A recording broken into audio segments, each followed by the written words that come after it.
Autoline After Hours is brought to you by Bridgestone Tires, your journey, our passion, and by Leia, a global leader in automotive seating and electrical systems.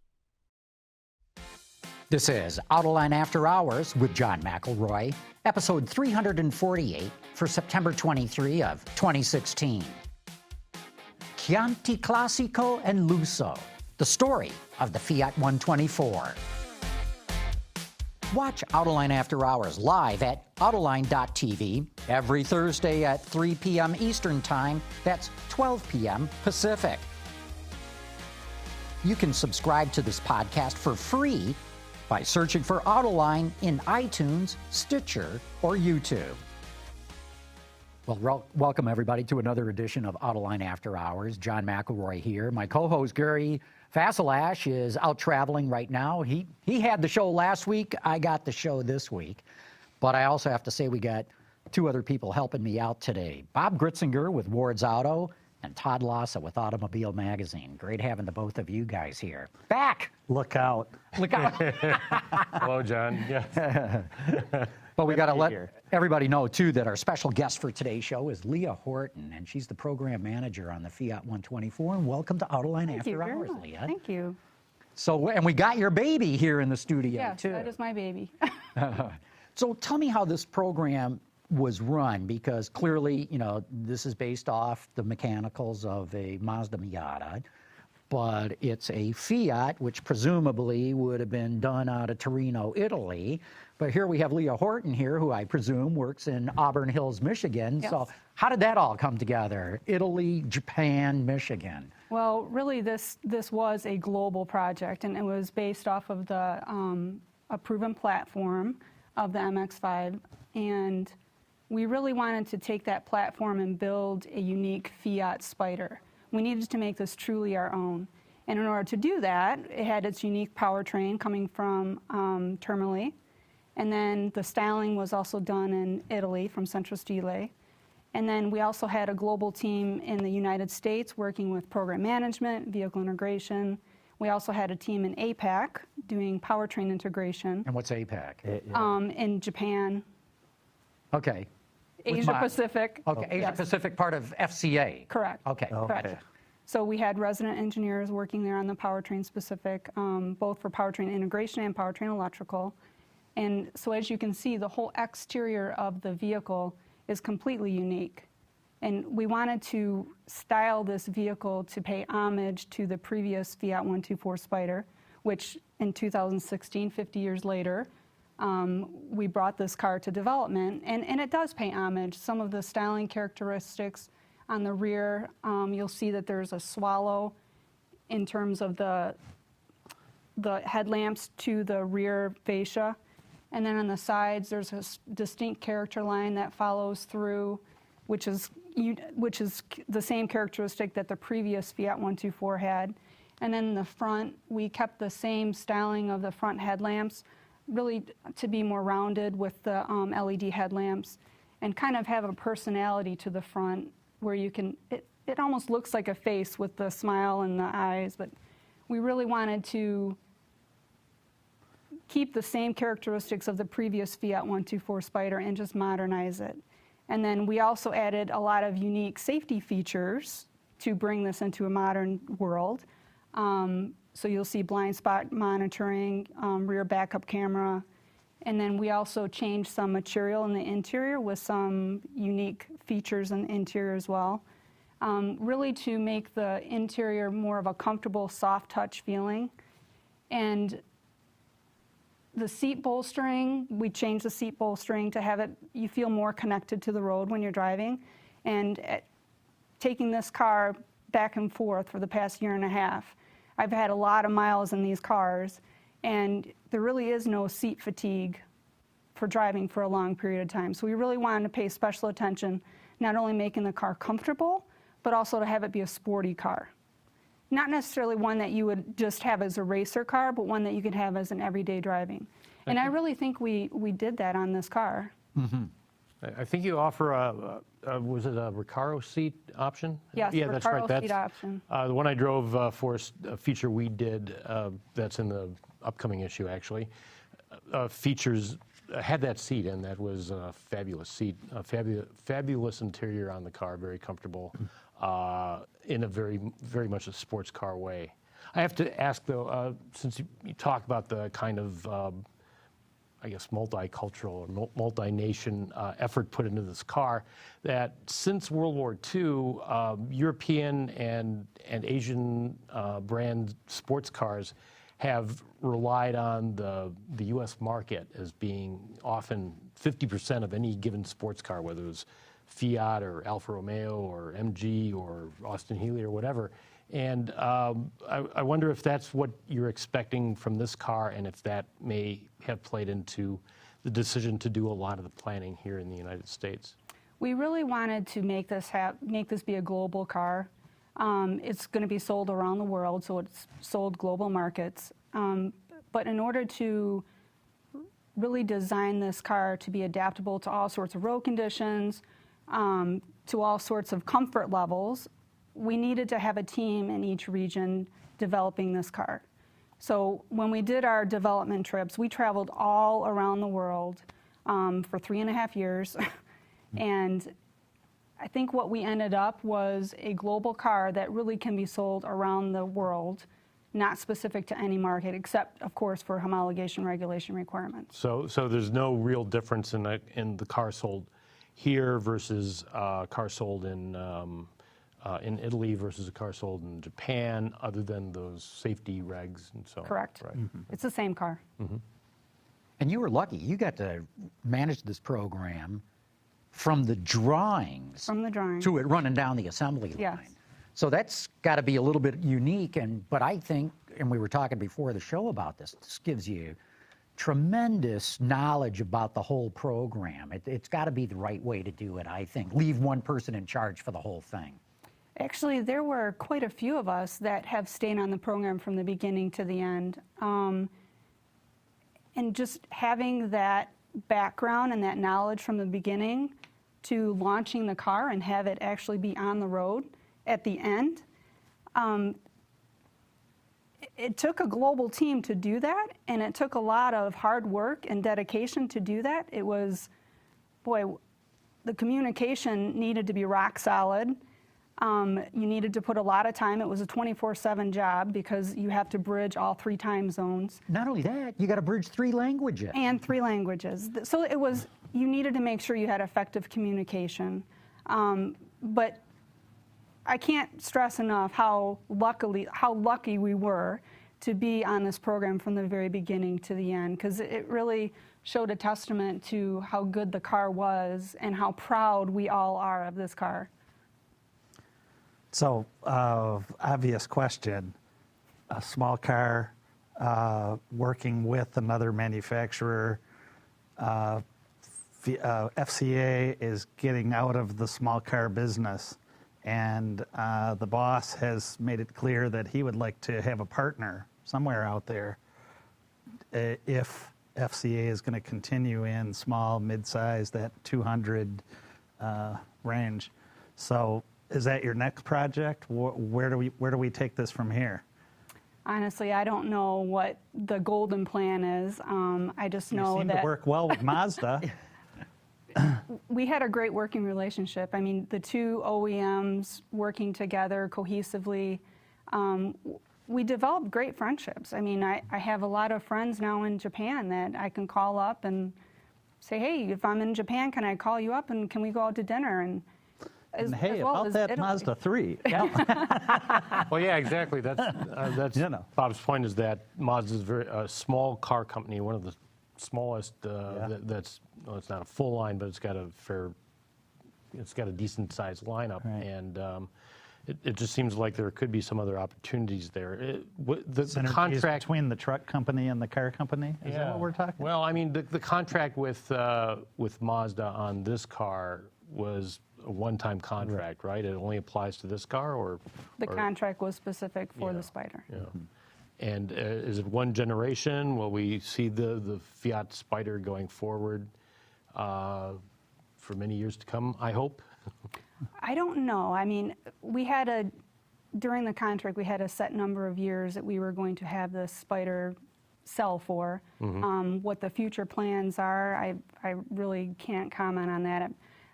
I know in the future that we're a car company, we need to make cars, so the best decisions will be made in order for us to sell cars and take advantage of technologies. Sounds like you're in a good position to be part of that too, so that's... I hope I have the chance Well, to. the marketplace will decide, right? I mean, if this thing marketplace. sells well, I'm sure they're going to say, let's keep this going, and if it doesn't sell well, or the Miata doesn't either, Well, and let's the end be, we have to be realistic here since you bring that up. This is a sports car. We love sports cars. We want to see it do well, but it is not built to be what we would consider a volume Any kind vehicle of volume. of any It's sort. like 10,000? What's the number? The numbers are usually very good for the first model year, and then they trail off a little bit. And But what helps it's is a this hard is a sell. global car. So, Yes. you know, I'm sure there's still markets that this has not hit yet. Correct. And it's probably going to take several years to hit all the markets. So that's going to help it and, you know, have a longer life. Correct. And I got to believe that Mazda is thrilled to be able to split the cost of the program with you guys and vice. You couldn't do this without Mazda. I'm not sure they could have done the Miata if they didn't know that Fiat was there to help. Word on the street is that they would not have been able to do the ND Miata without the deal with FCA. Okay. I don't know So if you have anything to say, it's a good about match that, then. but Yeah. if you do, here's your chance. So what about other iterations potentially? I mean, there's... In fact, we got a question here from Sean Sweeney, who wrote in via Facebook. He says, will the Fiat 124 Spider America be coming to America? And apparently this must be something that Fiat in Europe is doing. So, but you don't have an answer for that, right? Yeah, I honestly don't know what the plan is for that America. I haven't seen any. I've really just been focusing on launching the Classico, the Lusso, and the Abarth Fiat 124 Spider. That's been my main focus. Gotcha. Okay. Abarth, what a fun driving car that is, yes. Yeah, for sure. We've So you both have driven the Abarth been on version. track in it, and that's the place. I mean, I'd love to get it out on the road, but getting a chance on a track at My plug for Proving Grounds was great. Automobile Magazine is our November issue. We'll have my drive. I wouldn't call it a comparison exactly. I couched it in terms of anti-autonomy. Here's how to move forth into the autonomous world with two cars that you have to drive yourself. And it was, of course, the latest Miata Club and the Fiat 124 Spider. I forgot the long name, but I'll just call it the Abarth, with a manual, both with manuals on a very remote highway in Central California, and it was a blast. Both cars were a blast. So what about other iterations? I mean, there's always it seems like there's, Mazda does a number of different varieties. The power folding hardtop, did you look at that as a possibility for 124? I'm not really sure what their long-term plan is, what the other items are in the product line for this particular car. Like I said, I've just really been focusing on launching this particular car with this product grid. Let me ask you about a change that has been made that, I guess being too much of a sports car geek, I brought this up with Ralph Gilles when we got a preview of this car in the design center at Fiat Chrysler in Auburn Hills. That was and back when. way back when, Yeah. and at the time, the Lusso, which is the luxury version of the Spider, was going to be automatic only. And All right. and Yeah. I said to Ralph, and I understand every car, sells more automatics now than manuals, except for maybe one of these. But even the percentage of automatics on a car like this, it's heresy, but that's the case. Keeps dropping off. Yeah. And he said, well, I don't know, but I'll talk to the board members about it. And at the introduction in San Diego County in June, we were told that the Lusso would get the manual as an option, or would be available with a manual. So can you talk a little bit about how that came about? Clearly, there was a board discussion about Todd Lassa. Yeah, they said Todd What he had Lassa. to say. I should say that I was out not there, and- I was not the only auto journalist to raise this issue. Yeah, but you're the one that they recognize. Oh, no. So, very funny. So how did it go? Yeah, how did it go? Yeah, How did that happen? How was that? Were you at that board table? No, I was not at that board table. What I can say is we had many ride and drive events with our leadership, and they were able to drive both the automatic and the manual back to back. So perhaps coming out of those drive events, they realized, hey, maybe we do need to consider offering the manual on the Lusso as well instead of just the automatic. Forever to be known as the Todd Lassa moment. Yeah, we can call it that. No, don't call it that. Honestly, I'm not the only one. I just happened to mention it to Mr. Gilles, and as I say, obviously, many others said something. Yeah. Yes. Yeah, no. Wonderful. Yeah. Leah, what was the toughest part doing this program for you? What was the biggest challenge? Honestly, it was the communication, effective communication. And this program must have been run in English then, or was Yes, it? the primary language was English. So Which makes it easy on you, harder on the Italians and the Japanese. Right? yeah, but you still, I mean, it's all in your speech. You have to speak very slowly so that, our Italian counterparts are able to hear us. Our Japanese counterparts, they speak English very well. But it's a second language, so Yes. it's never just as natural. Right. During meetings, making sure you're, writing meeting minutes, making sure everything is very clear and understood. Don't walk away from the meeting until everyone's understood exactly what was said, what the next steps are. So communication by far was the most challenging aspect of this program. So what'd you learn? I mean, you mentioned a couple of things there. Speak slowly and distinctly, make sure everyone's on board before you leave the meeting. What else? Because we have a lot of people who are in program development that listen to the show, and maybe you got a few pointers for them. I would say, those 2 points that I just mentioned, but also patience. You need to have patience because people learn and speak, at different tones, different speed, and you need to be able to listen to one another and understand what the other person's saying and make sure you really understand what they're saying and not just what you think that they're saying. Don't ever assume because their language assumption could be different than our language assumption, and you need to be on the same page before you walk away from a meeting, a conference call. Telepresence were also very helpful, especially at the beginning of the relationship, face-to-face and telepresence. That way you get to understand one another and you can read your body language, and because body language speaks volumes versus voice, right? Sure, yeah. So if you see the body language and you see they're tensing up and, okay, maybe I need to say this a different way, maybe I need to change my tone a different way. To me, it was eye-opening trying to communicate with 3 different cultures. It was a great experience, fantastic. How often was Sergio Marchionne directly involved? Because we know obviously he's got so many things to do with basically 2 car companies, and he can't concentrate on any one single model. But we know that he's also got an enthusiast bent to him, and he probably had maybe a little more interest in this car than some of the other new products. How much input did you feel you had from him? Honestly, it was just the global team. Personally, I never had one-on-one conversations with Sergio. It was just our global team working on the car. Well, let me ask this. At one point, he switched brands for the car. You know what I mean, right? In our long-range plan, I think it was at the Investor Day, I'm not exactly sure what time it was, we had a vehicle in there that said specialty vehicle. Who knew what brand that was going to be at that time? It was a specialty vehicle that was going to be made. It ended up being the Fiat 124 Spider. Okay. We've got a number of other questions that have come in here. Scott from California wants to know, can you give us some specifics about the car? Powertrain, MPGs, that sort of thing.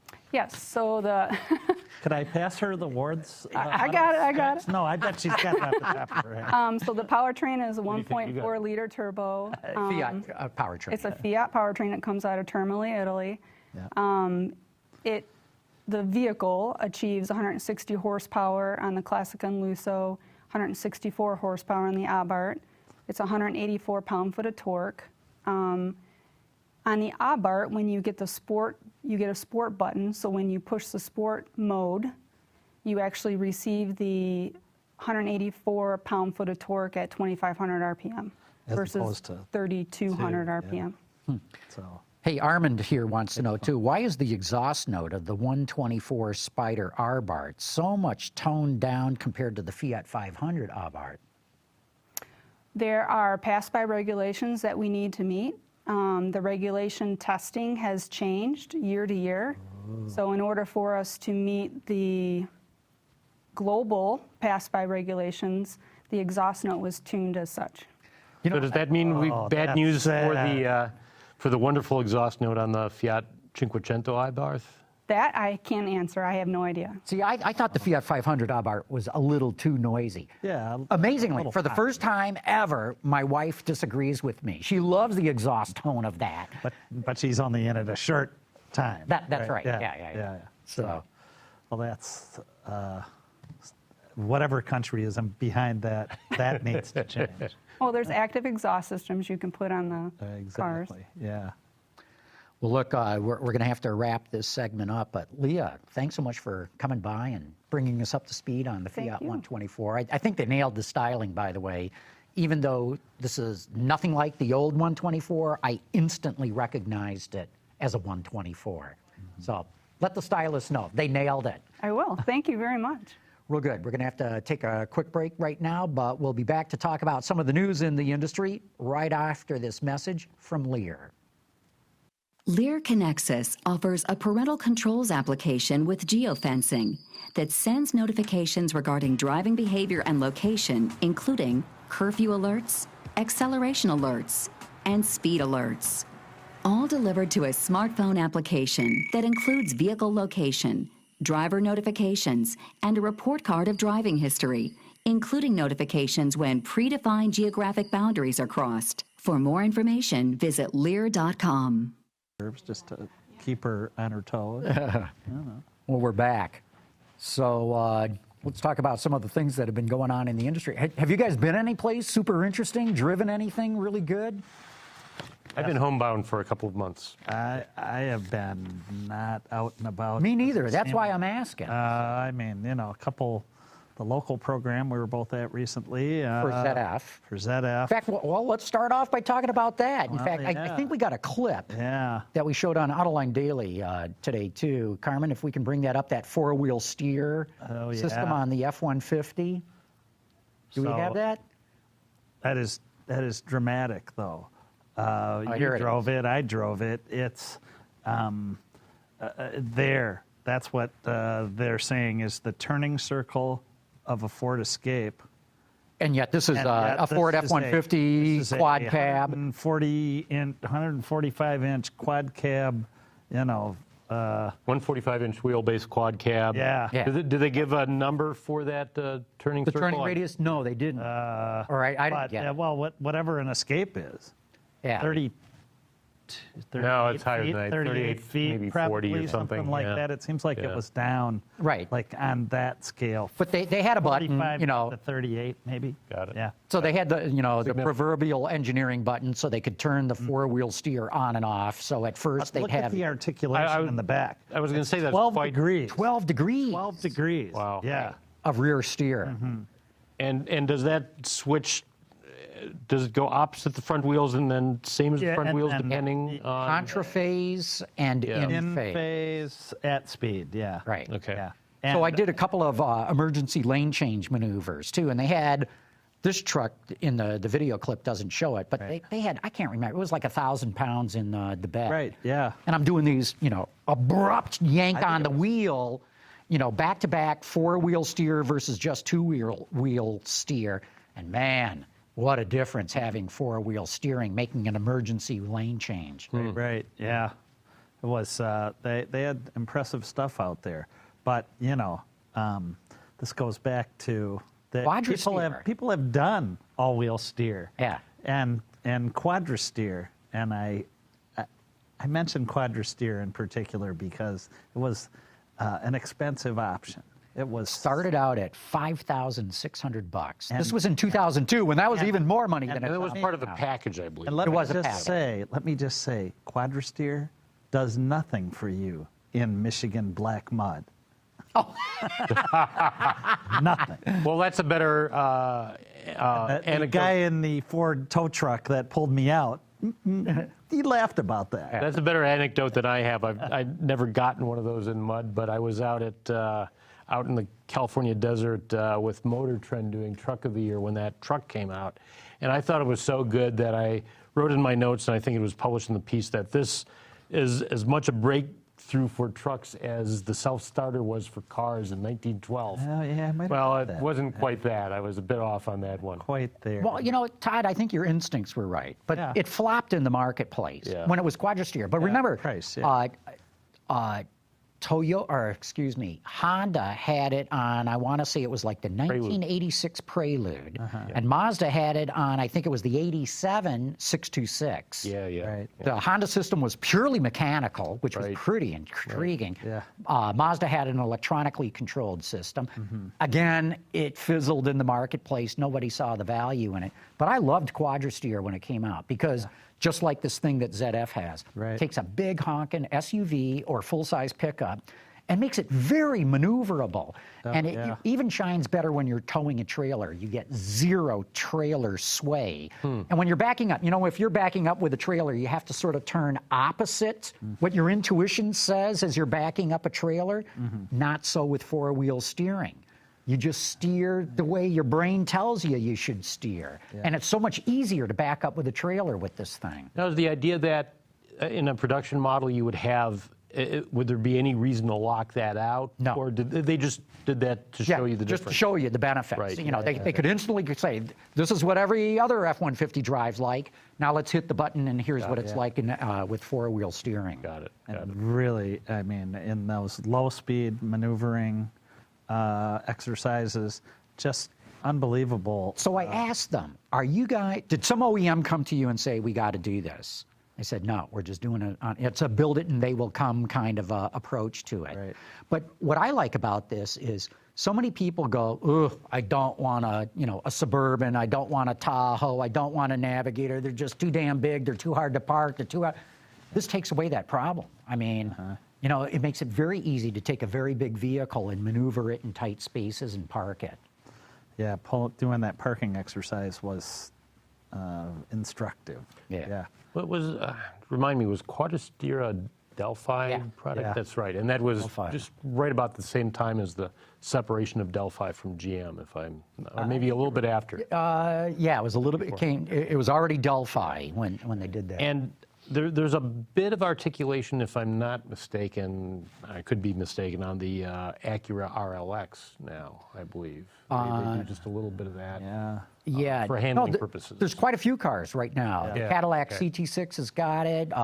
Porsche, Infiniti. There's a number of cars out right now with nothing four-wheel that's- steering. No, they're Nothing very that's few this degrees. mechanical. Well, you know, I asked them. Full steering. I know, like you said, over 12 degrees.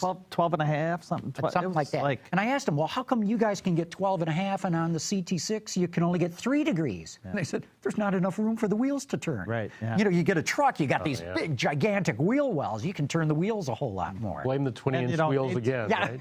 You don't necessarily need to on a, CT6. You don't need Right. that much.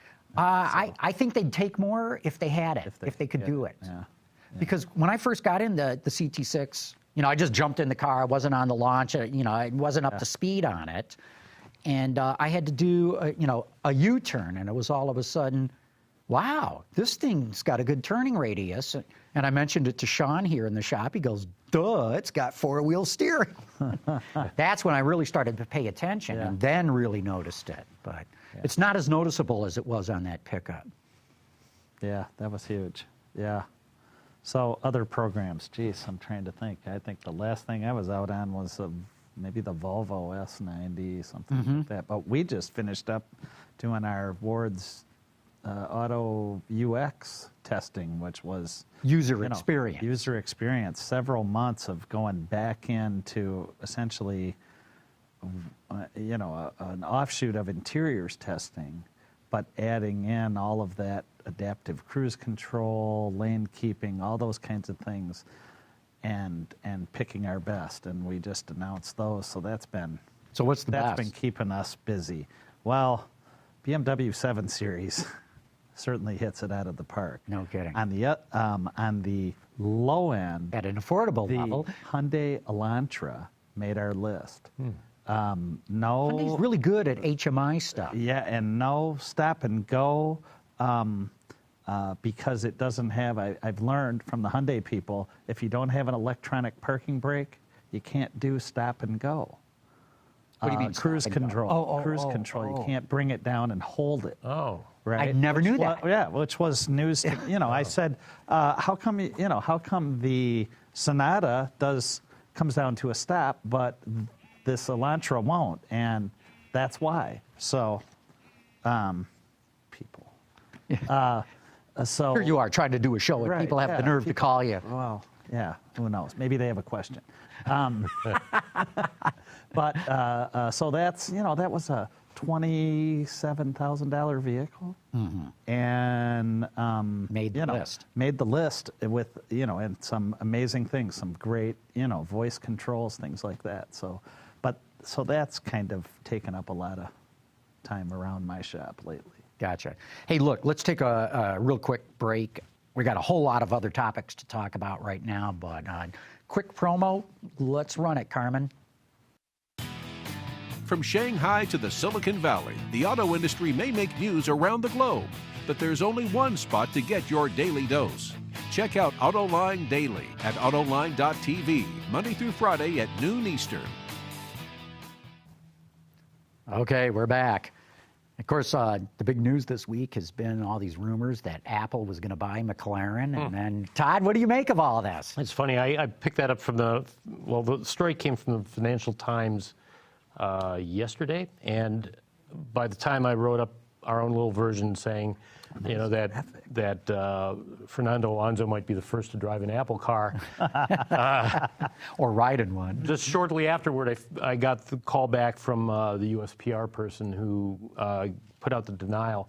And From McLaren. From McLaren. Yeah. I'm sorry, the McLaren PR person. And the denial was that there's been no talk of any kind of financial interest, that Apple would not be buying McLaren outright or buying a portion of McLaren or buying, whatever, which is interesting too, because you have to kind of separate, although I guess it's all one company. You have McLaren Technologies, and you've got McLaren Automotive, which is making the high-end sports cars all the way up to the P1, and then you have McLaren Formula One, the famed F1 team, and of which Fernando Alonso is a driver, in case someone out there is not familiar with him. So, thinking about it, so there's been a lot of emphasis on the fact that McLaren has a lot of know-how on the technical side with carbon fiber. Their cars, their sports cars, are carbon fiber monocoques, basically, and also aluminum. And that made me think back to when Roush did the the Google mobiles for Google, the autonomous little, it looked like the bubble Cyclops car. right? From and that Roush, they used Roush in a way that I think Apple might be looking at, or may have looked at McLaren, thinking McLaren has the know-how to do this sort of thing on a one-off. I think that might be the case. I don't know for sure, but I suspect that it's more of that than we're going to buy McLaren and have them suddenly have them. Although it makes a lot. Believe me, I would rather have a tech company get involved with an auto company instead of another tech company, as has been like Tesla. Even though it's a car company, it's really a tech company. And they don't know any more about manufacturing cars than Apple does, as far as I'm concerned. Right. And they do great cars, masquerading as a but car they have those problems. I mean, all the vagaries of the high costs of doing a car program are something that Silicon Valley, I think, still does not get. And as I've said probably too many times, I probably want an Apple car as much as I'd want a Chevrolet iPhone. Right. So, It's a good line. I'll use that. Okay, Yeah. sure. Yeah, but certainly, I think it's pretty clear when you parse McLaren's denial. Yeah. Something's going on between those companies. Right. Some sort of tech development, something like that. It leaves open that portion where maybe Apple would contract with McLaren, or maybe they were at least talking to them and considering that. Or develop the car. To develop the car, right. That's what I mean, You yes. know, because, McLaren engineering is into all kinds of high-tech Right. stuff. You know, on a more local scale here, Pratt & Miller, which runs Corvette Racing, you can't believe what they do in aerospace and military stuff, super top secret stuff. They're into all kinds of software and materials and electronics and you name it. So is McLaren engineering. Yeah. So it would be a natural for an Apple to go, hey, look, because the rumors on the street are that they've cleaned house of a lot of people at Apple who were working on Project Titan.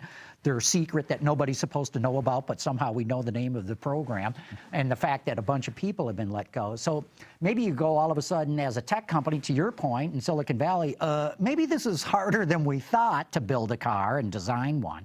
So you go to a McLaren. Well, and let's talk about Apple and Google, all the parallels. I mean, I think Apple, Google now is what Apple, Microsoft used to be, which is what Chevy, Ford, Volvo versus Saab. Saab's gone, of course, but Toyota versus Honda, Mercedes versus BMW is, and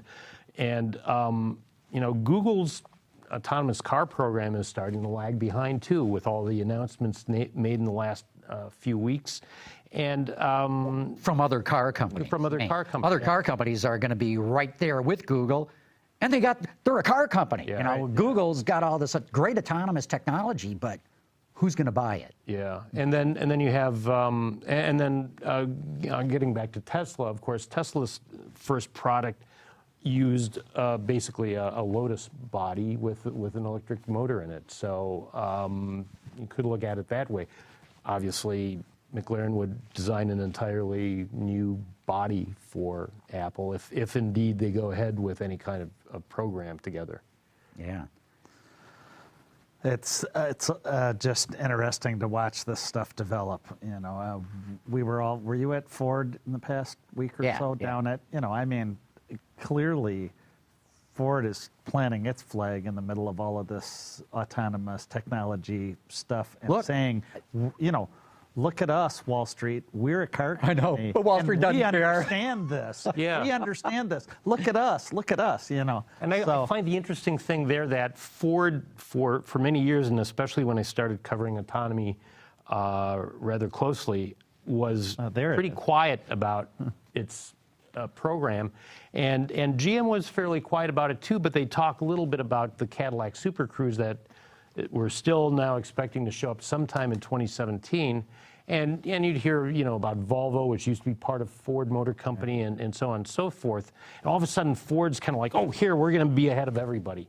And they've done it fairly quietly up until now. Mm-hmm. Yeah, well, Ford and GM both, I think, are hyper-aggressive about this whole move into mobility. Yeah. Other car companies, too, but at this snapshot in time, it seems to me that Ford and GM are more aggressive, acquiring more capabilities than anybody else. Do you think there might be a little bit of, they went through a period, and when I say a period of decades now, where they were kind of both brandished as, oh, they're so far behind, they just don't get it the way Toyota or Mercedes or Volkswagen or any of those, any of the foreign competition does, that they're just so far behind the times that it's almost like they're hypersensitive to it. Well, they are, but again, the bankruptcies changed everything. Yeah. And Ford didn't go through bankruptcy, but it came damn close to it, and it went through the same changes that GM and Chrysler did. And what was their problem? They were saddled with these legacy costs. They had to spend $1 billion a year each to pay people to stay home in the jobs bank and not work. Right. They had this billions, tens of billions of unfunded pension that they had to keep funding. They had all this health care that they had to keep going.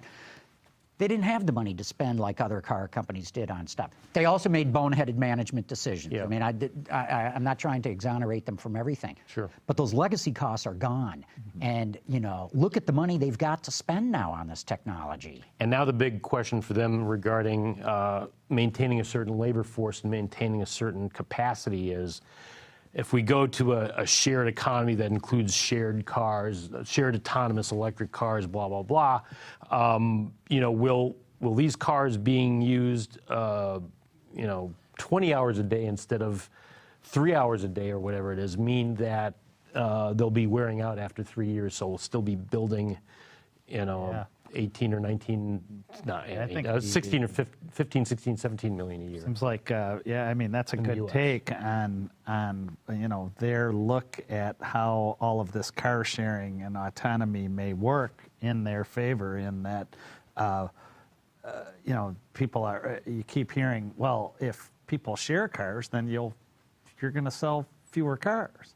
Well, but if people share cars and the car is running 20 hours a day, it's going to need replacement. It gets back to the Apple model. Think about how, you know, my wife just got a new iPhone because her old one kind of wore out, and she waited until the new 7 came out, and, you know, iPhones or laptop computers or whatever, you know, you go 2, 3, 4 years, kind of what the typical auto trade-in was back in the 1960s.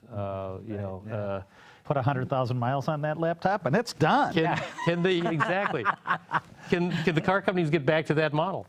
Well, they may have to. I don't know. People are used the answer. People are used to cars now. And we have broken in at 100,000 But look at what changed it. You know, because if you go back to the 50s, they did change the styling every single year. Right. I mean, every single year. Right. Oh, yeah. But you know, Chevrolet had like 4 models. Yeah. You know, they had a truck, they had the Corvette, and they had the Chevy and like the Nomad, and that was it. Right. So a Chevy sedan had 1 million units of sales, a million. Right. Yeah. So you could pay for all the tooling. Yeah. And as the market started to fragment into more and more and more models, you couldn't recoup all the tooling cost in 1 year. You had to let it go at least 4 years. Right. And that's for the exterior sheet metal. And for all the stuff underneath, you had to let it go 8 years, which is where we're at today. Well, and switching from body on frame to unibody. Right. Yeah, that helps, or that affects it somewhat. But point taken. But yeah, the big thing is, if you're going to wear out a car in 3 years, not 11 and a half like the average age is today, you bet. I think we could go back to much faster design changes again. That'd be interesting. I think the car companies certainly see where they're going to be players in that whole shared economy, and they want to get in early and. Again, look, a year and a half ago, Silicon Valley thought it was going to take over the auto industry. Right. Now we see Apple cutting back on its car staff, right? We see Google going, hey, who are we going to sell this stuff to? FCA? Okay, lots of luck with that, guys. Yeah. And Tesla going, oh, hey, did we say drive our car like that? Yeah. Wait, hold on. Hold on. Oh, wait. Yeah. That's exactly right. So beta testing on the road doesn't work. No, it doesn't. It doesn't. Well, what do you guys make of this latest version 8.0 that Tesla's coming out with? Keeps kids and pets cool or warm, I guess, is the main thing. I don't know. It's again. I think they've been too aggressive with what autopilot is supposed to be and letting it out. And this bothered me when Elon Musk started talking about autonomy maybe 2 years ago and said, okay, we'll have that in a year. And made it sound like, okay, we're just getting started on it. We'll have it for you in a year. Now, of course, they bought everything the way everybody else does from Tier 1 and et cetera suppliers. But how quickly did they put that together? I mean, they need to be a little bit more conservative, but they built such a reputation for, we just see something and we see a need for change, we change it right away to serve the customer. And again, that's beta testing on the road. Yeah, well, starting by calling it autopilot. In contrast, Volvo, the very safe car company, calls theirs pilot assist. Yeah. And they're very clear, assist. Yeah. Well, the other thing, and they have a very good system. They could have called it autopilot. Right. And they have programs to test these in very controlled situations before they let it get too loose. Plus, I didn't hear the CEO of Volvo coming out and saying, you can go from San Francisco to Seattle without having to do anything. The car will drive it yourself. Yeah, they didn't do that. Videos. Yeah, show people.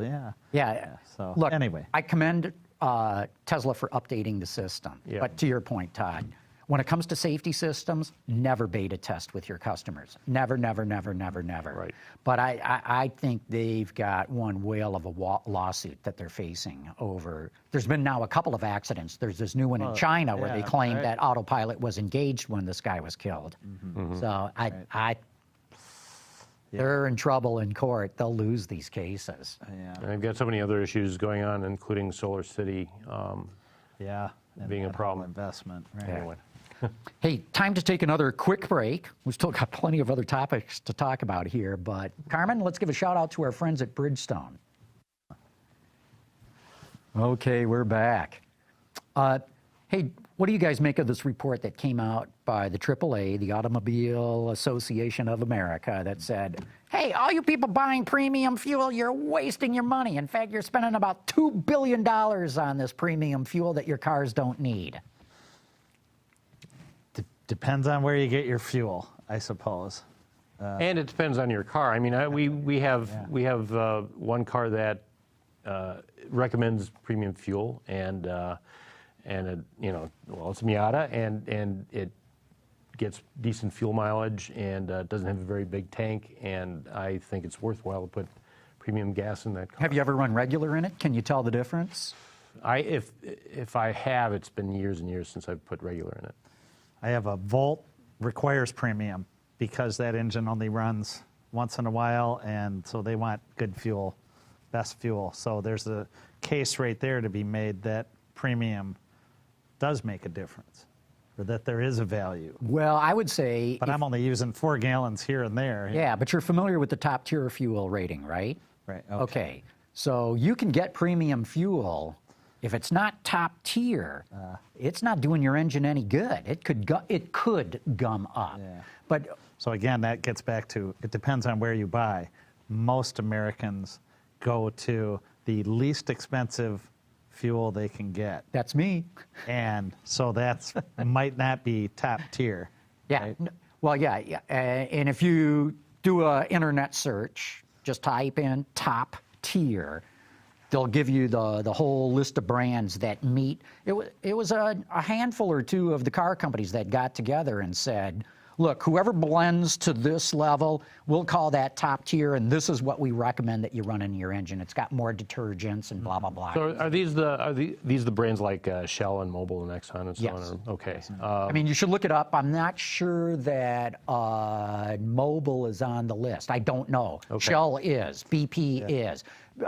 With, what do they call it, Ingenium or something like that? I don't know. yeah. I don't know all Now this you're, gas brand stuff. now you're but- talking Jag Land Rover engine. Yeah. Engine. Yeah, Maybe I am. And they probably need it. I had a strange experience. This may or may not apply, but I drove after our feature on the Fiat and the Miata.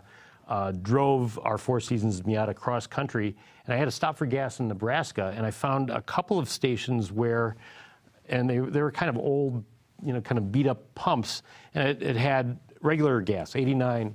It had a mid-range at 91 or something like that, and then it said premium 85.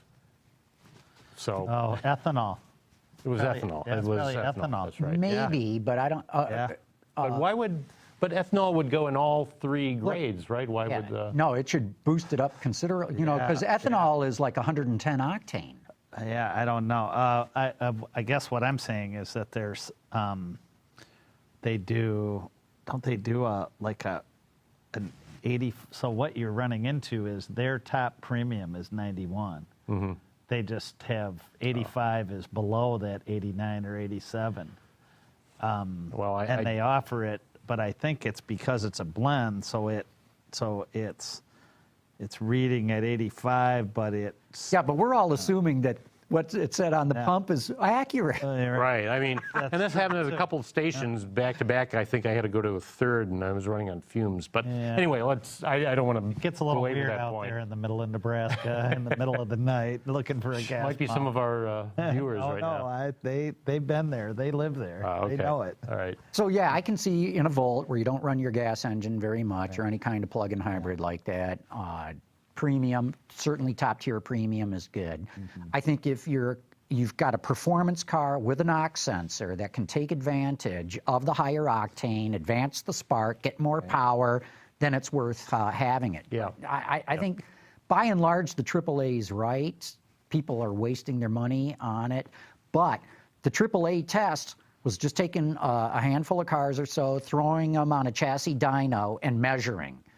Well, crummy gasoline can start to build up deposits after 4,000 or 5,000 miles of driving. So I don't think the AAA test was necessarily as complete as it should be. Well, I think that the takeaway certainly is if you have a car that does not require or recommend premiums, certainly do not. Don't do it, right? Yeah, there's not a. Just go for the top tier stuff and buy the cheapest you can get. Right. Yeah, I think that's the point. Yeah, your good grades, I guess, good fuel. Because it's been up to $1 more Fuel is when. good fuel. Yeah, Been up to $1 more when. premium is a major regular markup right now. $2.50 is. or something. I like mean, that. everything else came down, and premium is still, pushing $3 a lot of places. Yeah. So it did not decline. Well, here's the thing Commensurate. is, we had Dan Nicholson on the show, I think it was earlier this year, and, he runs GM Powertrain. And what he was saying is we need premium fuel as the only fuel. If car companies are going to meet the 2025 CAFE, not just CAFE, but also CO2 emissions, we got to really bump up our compression ratios. And we can only do that if we've got higher octane fuel. And I mean, here's the biggest car company, certainly in this market, saying, hey, refiners, we need premium only. And, I wonder. The refiners will be happy because they're selling oils trading for under $50 a barrel, and it's causing a lot of hardship in oil-producing states and countries, and they probably wouldn't mind that. But so that brings up an issue. There's been more and more talk about an uprising from the automakers against the 2025 CAFE. And I remember when the recommendations first came down and got us up to 2016, but there was also shortly after, this is what we're going to look at for 2025, and the number is 54.5, right? Yeah. And it sounded like at the time all the automakers were okay with that. I mean, they've just been through the ringer. Well, remember. But they weren't selling the trucks that they're selling now. Well, but there's a couple of things. You're right. Gas was expensive. It was over $4 across the country, $5 practically in places in California and the like. And they were just coming out of the bankruptcy and they had gotten billions of dollars from the government. Yeah. So the government says, thou shalt do this. And they went, okay, everybody shut up and just nod your head yes. We're going to go along with it. But they said, but we have to have a midterm review. So when we get out into 2016, 2017, we got to say, okay, is everything working? Should we proceed with this? And that's what we're in right now. Which is what everybody's So talking now about you got all the environmentalists coming out and saying, hey, these guys are way ahead of the game. They can absolutely do it. Everyone's going to save thousands of dollars if they buy these cars. And then you've got the car companies going, hey, have you guys looked at what's happening? Gas is $2 a gallon. Everyone's buying trucks, and nobody wants a hybrid. But that skew, though, changes the number, reduces the number, because it's based on footprint and that's true, and volume. And so if you're a like, for instance, FCA getting out of small cars, and all they have to do is meet this bigger truck standard, which is somewhere below 54.5. Way below. While a company like Mazda has has to meet that 54 and a half. Right. So, so it's, first of all, they've said they can hit it. They know they can. They know they're able to do it soon. And something I've learned today is they're probably able to do it without the golden work of removing weight. They're taking out weight, but they're adding in all kinds of weight for entertainment systems and ADAS and all these different safety systems and things. And so the weight thing isn't going to solve it, yet they can still meet that standard. Well, technologically, of course, they can meet it. Yeah. It's at what cost to the consumer? Right. That's Yeah. what it really comes down to. And so far, they front-loaded CAFE on cars. So the heavy lifting for trucks really doesn't start until after 2018. And then it's the hockey stick. Then they really got to ramp up. And our truck buyer, I mean, I remember when Mark Royce was on the show, he says, after 2019, I don't see how you can meet CAFE with pickups without doing hybrids. I just don't see how you can do it. And is a truck buyer going to go for that? Well, well, Only if they're all hybrids, is you no V8s. Yeah. There may not be. And and Ford is blazing the trail there. I mean, they've the last Ford truck thing I went to, they talked about 75% of their F-150 sales are V6s. Yeah, mostly turbo, but some of the naturally aspirated V6s, but 75%. And people told them there is no way that truck buyers, F-150 buyers, are gonna take a V6. They just won't do it. And here they're buying them, 3 out of 4. Yeah. So that's gonna help change that number. Now, what comes after that, I don't know. Put a 4-cylinder in an F-150? Well, remember, too, this midterm review only looks at 2022 to 2025. Right. That's all they're looking at. It's nothing before 2022. Right. So, yeah, but you have to take into consideration that a lot of those the advanced programs are inching toward those years already, obviously. they are, but EPA is taking away things. So right now, you're going to see flex fuel vehicles disappear. Why? Because the flex fuel credits are going away and going away fast. Yeah. And that's why we've got millions and millions of flex fuel E85 capable vehicles on the road, because they got all kinds of fuel economy credits for making those vehicles. Right. Those are going away. So at the same time that the rules are getting tighter in terms of the number you have to meet in terms of MPGs, Or eat. some of these, some would call them loopholes. The EPA calls them credits. The credits are going away. Some of the credits are going away. Well, and I think a lot of it comes down to the fact that now you're talking about a buyer who, I hate to use these terms that are overused so much, but millennials or Generation X, who are much less resistant to thinking about if I need a pickup in 2025, would I buy a 4-cylinder hybrid full-size pickup? Or if I need a car and I live in the city or near the city, do I need one that has an engine at all? Do I just go with an electric motor? I mean, battery, right. This whole thing about, nobody's buying electric cars now, not without some sort of push from California or the allure of the Tesla brand is, in 5 or 10 or 15 years, the average aged buyer will say, yeah, what's wrong with an electric? Right, yeah, this is all going to skew rapidly, I think. No, I think you guys could be right. Frankly, I'm a little bit puzzled why the industry is pushing back so hard on the standard. But I don't have access to all the data that they do. I mean, I mentioned this earlier today in a presentation I was doing. It's that whole Bob Lutz model. Remember, Bob said, the buying public is a size 14, and the government says, here's a size 4, fit into it, right? And that's a natural pushback from industry. We can't sell what you expect people to buy. And you always want some leverage. How do we do this? You want to go into these negotiations with some leverage. You want to go into the midterm review saying, well, maybe let's make sure we can get, we're not sure we can get through this, so let's talk about what little give you can give us, and I think that's well, I think they need to buy wiggle room. Let's say gas stays cheap. Let's say oil stays in at under $50 a barrel, even in the early 2020s. And let's say that people go, these internal combustion engines have gotten so swell that I don't want electric, I don't want plug-in, I don't want batteries, because they're too expensive or whatever. I'm with you guys. I think we're coming closer and closer to a tipping point where EVs will do well in the market.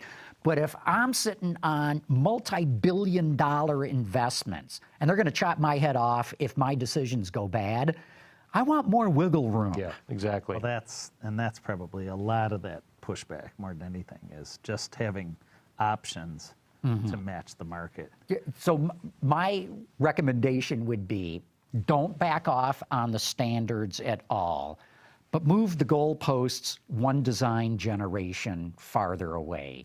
So move, instead of 2025, make it like 2028, 2029. So you don't back off the standards, but you give them another 3-4 years to meet them. I think it would make a huge difference for the industry. I think there'd be a lot of resistance from the environmental community on that. Oh, yeah. Obviously, on any kind of change. Oh, but no. I totally. In fact, because we did a show with Chris Grundler, who runs all this stuff for the EPA, and he says, listen, 2025, that's just step one. Yeah. You know, after 2025, we're coming out with the next round of standards. It's all about time, and the message is, whether you believe it or not, and I accept global warming fully, human caused global warming, that we only have so much time. So when you talk about the time factor rather than how can we adjust, give a little more wiggle room into the standard itself, I think that's a tougher sell, actually. Yeah, no, I would agree with you. Although I got to tell you, when you talk to the real climate change people, it's too late. We passed the tipping point. Yeah. Is what they say. And A lot of melting going on.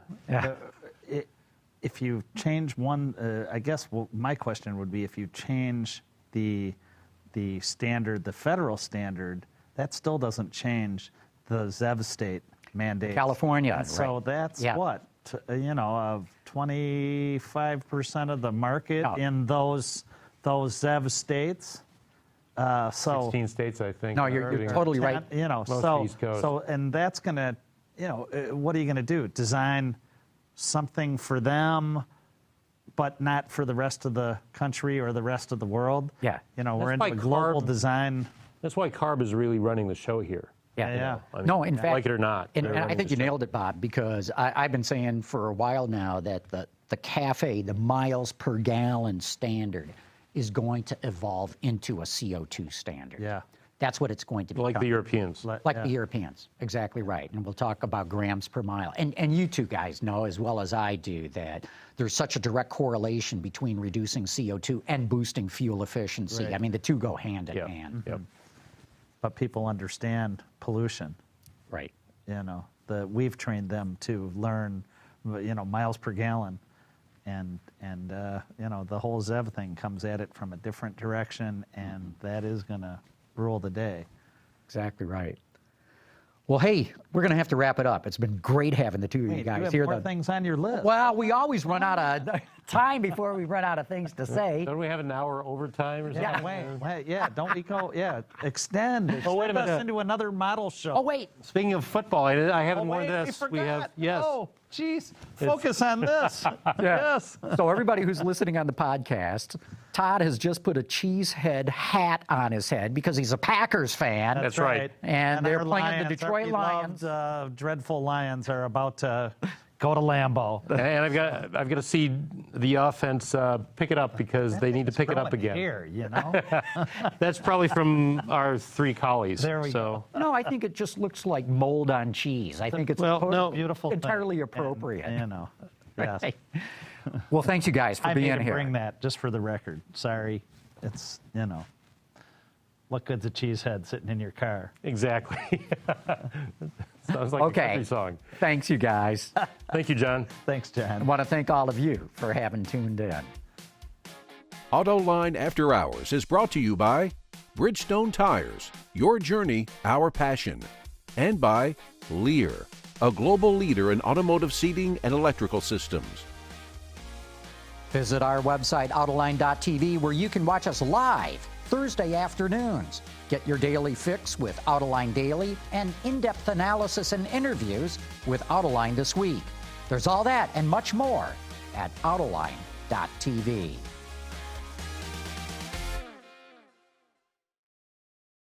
Yeah, one of the topics I wanted to get to, too, is the companies dropping out of the Paris Auto Show.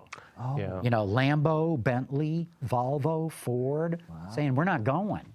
And, there were those who dropped out of the Detroit show earlier this year. Yeah. Is this a trend? Well, I think, I think that the, heyday of the big auto show reveals is Coming to an end. coming to The way it's all changed. I mean, we go to a show, and whether it's here in Detroit or whether it's overseas someplace, as far away as Tokyo or Shanghai, China, yeah, right. Everything gets released ahead of time, and we're looking at a car, truck up on the stand that they've spent thousands of dollars, maybe more, to unveil this thing and have a nice big show and all glitzy and everything. And meanwhile, we've got a web guy back in Detroit or LA, having typed out the story a day or two before on embargo and hitting a button and it appears on our websites. Right, yeah. And whether that has any value to them, I don't think it does. They're dropping out of the show. Well, it doesn't have value to them, but then again, we see, no matter how many photos you send of the car ahead of time under embargo, no matter how flowery your PR prose is, we don't have a full, clear opinion until we at least see the thing in the tin. Right, yeah. But they can do that and get, I think what they see is they can do that at, say, the GM Design Dome or, at product development here at Ford and bring people in. If they're going to spend money, let's bring people in. We have their full attention. They're just writing about us. We get one big story from everybody instead of being a little speck in the middle of this whole ocean of all these. That's true, Bob, but the one... I think they feel like they're getting lost. Yeah, but the one difference is that certainly in Detroit, and I'm sure, and we know it from Detroit because we live here, but probably the same thing with Frankfurt and Geneva, certainly, and Tokyo and Shanghai, Paris, or whatever. Yeah. Well, maybe not so much Paris, and that may be the point, is that how much non-automotive press coverage do you get? I know the Detroit show does pretty well on your CNNs and in your Wall Street Journal and your New York Times and USA Today, whatever. Right. You get beyond the auto enthusiast and you get to the general public and the general media, the mass market media. Right. with New York does a good job with that. New York does a but I think on a global basis, it's whittling down to 2 shows that will attract all the automakers. Mm-hmm. Frankfurt, because even though it's in Germany, it's really Europe's auto show. It's Europe's auto show. It's not Paris, it's not Geneva, it's Frankfurt and Shanghai. You think? I think those are the only 2 shows that will get all the brands to continue to go, at least for now. Yeah, interesting. But I would say those 2 plus Geneva and Detroit may remain important. Very important. Yeah. I think Paris has long been a little bit more of a regional show. Yeah. Japan was like the canary in the coal mine. Look, man. Japan did such a great job of keeping all the foreign automakers out of their market. Right, yeah. No one else exhibits there, or very few, a few high ends, right? No other mass market. Well, they had the big change in 2009, and I've been to most of the Tokyo shows in the last decade and a half or so, fortunately, and they're every 2 years, for anybody who's listening and doesn't know that, is that 2007 you still had, I think even Chrysler under Cerberus at the time had a significant display there. And the European brands, Mercedes and BMW and Volkswagen, had significant displays there and had press conferences and so on.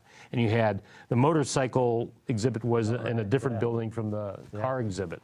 And then 2009, it was, the world recession, global recession, and it was as dismal at the 2009 Tokyo show as it was at the 09 and 10 Detroit shows. Yeah. Then they moved it, too. And then they moved it, and I've been to a couple of those. Into town. And the last one was a fairly, you had Mazda showing its, I forget the exact name, the rotary sports car concept, and you had a couple of other things. Well, the Japanese still take it serious. Oh, yeah, they do. Yeah. But as you know, except for Mercedes and BMW and the like, None of the mass market brands. That's true. No one even goes there anymore. Right, yeah. It's like, let's go to Shanghai where we can sell cars. China will let us sell cars. Japan will not. I think JAMA, the Japan Auto Manufacturers Association, Yeah. I think they must have really pressured their core brands, Toyota and Honda and Nissan especially, to say, hey, let's keep this thing going. And 2009 was a dismal show.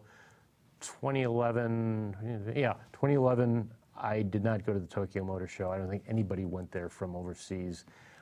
So by 2013, they were telling Toyota, Nissan, and Honda, and Mazda, and Mitsubishi, hey, why don't you host some overseas journalists and bring them over? And show them that we still have a show and that you have significant cars that you're unveiling here, and save your best, one or two of your best concept cars Reveals for or the Tokyo something. show. Yeah. At this new place that's closer to downtown, you don't have to take a bus or a train all the way back to the airport to see it anymore, because you always stay in central Tokyo and then Yeah, right. have I that think long ride. back to your point, though, of that some of these shows, the shows that get consumer interest, where they get past the automotive press to general interest. That's very important. That's the Critical. key. And the other element to that is those people covering a show, and like no offense to the bloggers out there, but to the mass blogosphere, most of them don't have any idea. You could show them a concept from 2 years earlier and say, this is brand new, and you'll get all kinds of coverage. Anything that's shiny and bright Right. will get coverage. So you can. It's almost like you can forget about the automotive press. We'll cater to them in a different way. We'll bring them to see the real future product, and again. And I submit to my as point, evidence. You could bring them to one location and get one big bang out of it for the same money that you spend to try to bring people to an auto show and break through the clutter.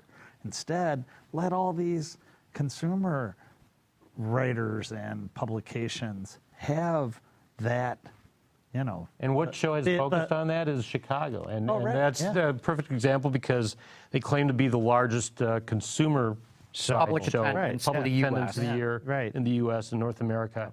And, they get us to, I haven't missed one in 20 years. Yeah. And you've missed a few, but, we go there, and there are a few new introductions. A lot of them are trim levels, but we go there. Well, we spend a couple of days. That's what I was going to say. Is you do a special edition of a Mustang to a consumer crowd, consumer journalists, to the blogosphere, and get all kinds of hits. And we look at it and go, Right. I mean, show us something new. Yeah. What I see happening is that for the public, auto shows are really important.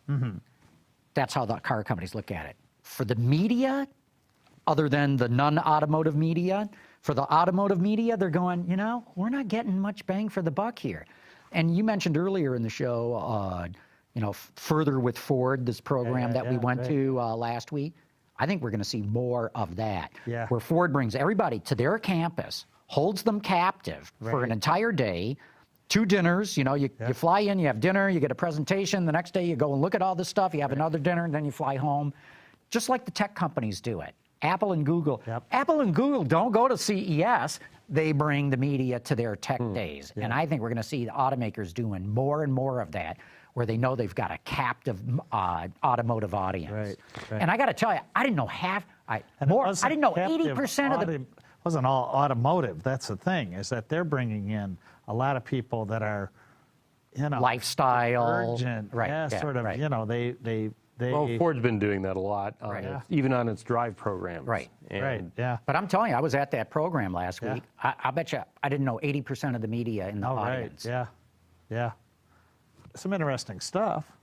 Oh, yeah. Sure, yeah. So it's interesting. You've got Silicon Valley trying to get into the auto business, and now you've got Detroit and Stuttgart and Tokyo looking at how can we market ourselves more like Silicon Valley. You know, to your point about Google and Apple not going to CES but doing their own thing. So yeah, I mean they're all looking at that model. It's all and this has been they've been talking about this for years.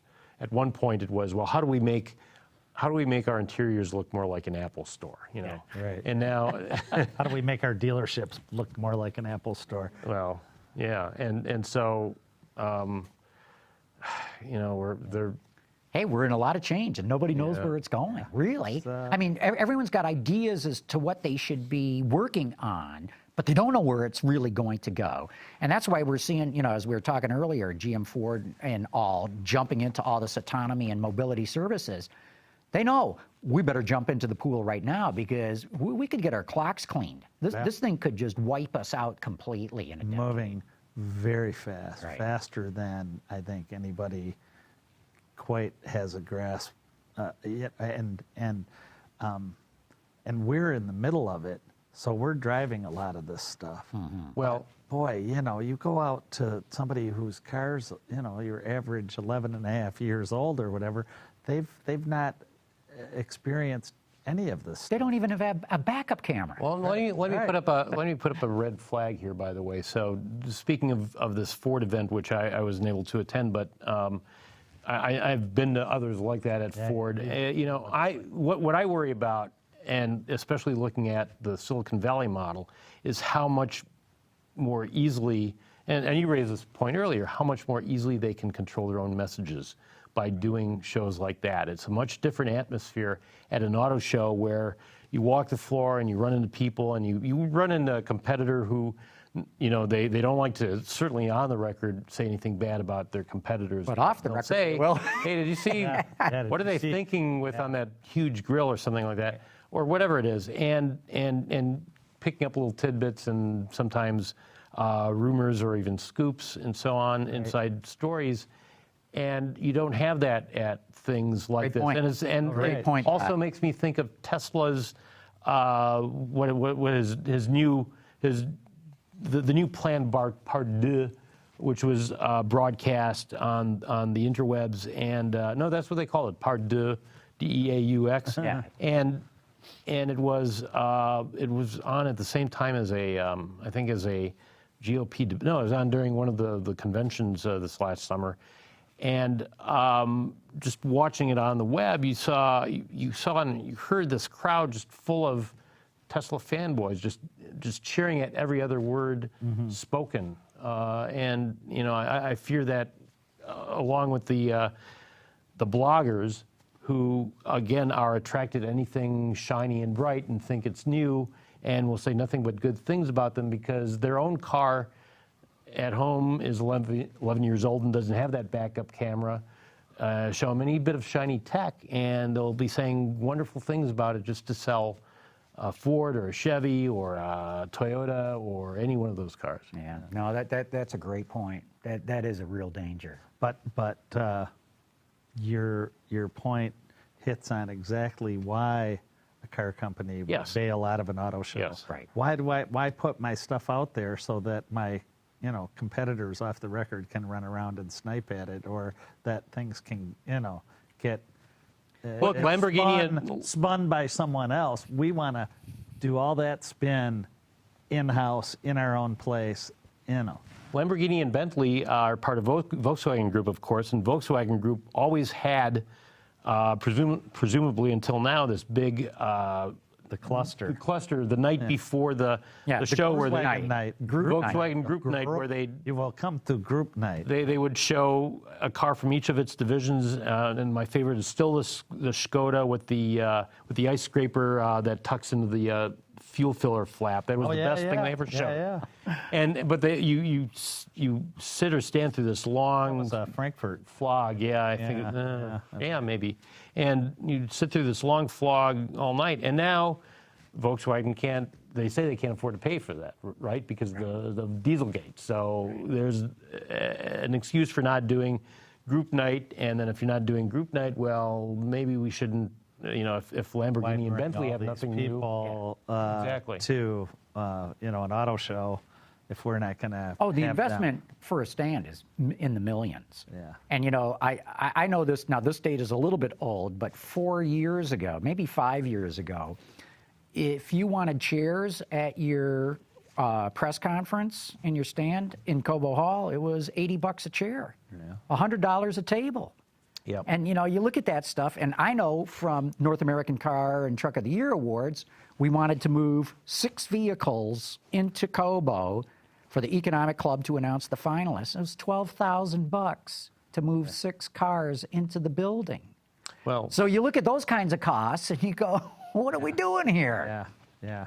well, the old example that you might remember is Volkswagen when it introduced the new Beetle. This is way back in 1998 or 99, 98, and had a separate section of Cobo Hall. You had to take an escalator down from the regular it was Volkswagen back stand corner, to get to the, yeah. and they had all this interactive stuff, and Right, they were yeah. stamping out little Volkswagen Beetle Plastic pencil cases and that right, sort that's of right. thing. Yep. And the number that I've always heard connected to that was $23 million, just on the Beetle stand alone, and that was 20 years ago. Yeah. No, close to 20 years ago. Yeah. Right, right. Yeah. So, you know, again, it just says, are we getting the return that Yeah. we're putting in Yeah. for this stuff? For the public days, do it. But for the media, Yeah. not so sure. yeah. Well, That for the whole public and- days, you have to do some of that And stuff. you have that whole, then you have that whole changeover too. If you just do a show for the public, you know, then you don't have. Well, as you guys know, it takes 6 weeks to set up that show. I mean, they build a little city. Every single year, they build a whole new city inside Cobo Arena. Well, and then the crazy thing then is changing it over to the changing public. it over from press days to public days, or Yeah. changing it over from press to charity preview to public days. Right, right. Because otherwise you still have, you still have to have some of those glitzy, interactive sort of things where you hire a lot of interns, I guess, to tell something about the car, hand out a little toy that, Yeah, right. a toy Dodge or something, and because otherwise you have just one big showroom. Otherwise, that's all it is. Right. Well- Cars on a carpet. Right. Yeah. Right, right.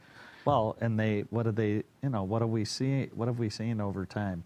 All of the companies like Volkswagen Group Night doing something off-site, away from the show, and again, with what intention? To try to get certain, get your attention in their space Yeah. as Well, long as possible. And I think one thing we haven't hit on yet is that, I think at least the old guard, the guys our age and maybe older, are still like that sort of stuff. It's not just for us, but it's also for the executives and the engineers Right, and the yeah. designers. Oh, yeah, this is not going to go away overnight. Right. Oh, no. But when you start hearing Lambo's not there, Volvo's not there, Bentley's not Ford's there, not Ford's not there, and we're starting to see show after show where this sort of thing is starting to Yeah. happen. Yeah. Yeah. The writing's on the wall. Yeah, big holes opening up. Yeah. But I still see, for a long, long time, I could see where it pares down to maybe those 4 shows, to Geneva, Yeah. Detroit, Frankfurt, and Shanghai. Shanghai or Would it be Shanghai or Beijing, or would they keep Not going back and forth? Beijing. Not Beijing. I was at Beijing this year. Oh my God. yeah. I Holy did moly. I did 2 of those, and the Yeah. first round was the famous carpet. Greg Cable and I must have walked a mile of sudsy red carpet. It was like somebody had cleaned it but not sucked the suds back out, and it was wet. It was raining, right? It was raining, and where we were dropped off. First of all, it took 4 hours to drive to the show Now you're talking Beijing. in Beijing. Yeah. And then they drop us off, and the entrance is somewhere over yeah. there, and we start walking, and it's, Yeah. I mean, it was probably a mile slogging this sudsy red carpet. We get to the show, and we have 45 minutes to cover things basically, and then we're getting out of here. Well, but you mentioned Beijing, and I didn't go this year, but I was there 2 years ago on a Lincoln trip, and 2 years ago was not bad. This was 4 years. What must have been 4 years. 2 years ago was bad if you mean crowds. Oh yeah, yeah. But wait a minute. Yeah. So now you were saying nobody wants to. It's the Yogi Berra thing. Nobody goes there anymore. It's too crowded. Yeah, right. So you'd say, well, yeah. Why are they doing these big displays when it's so crowded and nobody can walk? Well, that's why. Yeah. That's I mean, you know, obviously in Beijing, part of the problem was that by 10 a.m. It was not only media allowed in, but You can buy everybody, tickets. anybody who you can As buy a member of the tickets. public, you can buy tickets to Media Day. Yeah. So it's jam-packed. Oh yeah, there were huge. But I'm not even talking about that. I don't mind the crowd so much. The venue is a dump Well, in yeah, Beijing, yeah, right. not Shanghai. Yeah, Beijing. and that's the new venue. I know. too. Yeah. I think it was built in like 2008, 2009. Well, yeah. Boy, it was slapped together because Oh, it's yeah. falling apart. Oh yeah, it's a mess. Yeah. So yeah, you wonder, what are they thinking there? They put everything into the Olympics, into the bird's nest, and that's fallen down too. I think they can't go near it. They can't use it. Hey, let's wrap up so we can let the crew. outta They got to get the here. car out of the studio. And, Oh, this was fun. yeah, it's always good. Oh yeah, good stuff. Okay.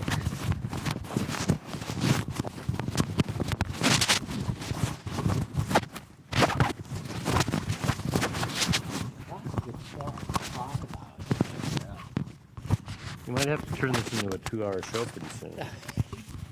That's right. At least when you have Bob and myself on, because we talk too much. Yeah. Yeah, we jabber a lot. Yeah. It's good. It's always good. I didn't. So we got to think of a title for this show. Beats having quiet people on, doesn't it? Oh yes. This is. You know, we never have that problem, or rarely have that problem with one of the journalists. Yeah. Yeah. Well, Hey, we're so tired of just writing things. We want to say something. No, actually, it's kind of like. We like being unedited. Yeah, from time to time. Right. Yeah, this is a good. Hey, how are you? Good to see you.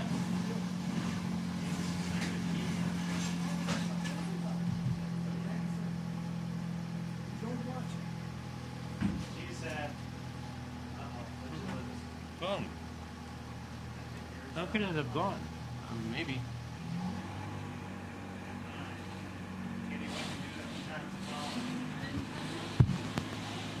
Maybe it slipped between here.